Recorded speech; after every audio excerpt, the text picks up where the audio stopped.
God, may na-aksidente sa ano, patay siguro yung nasa motor, oh. Ay, nakatihaya, wala nang malay. Shit.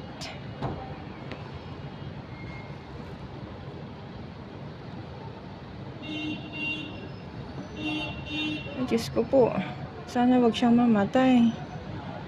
Nagalaw naman. Diyos ko, kala ko patay siya.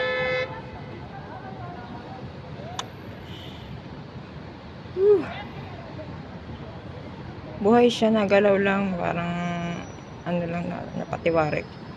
Buti hindi naman siya namatay. Nagalaw pa yung kamay. My God.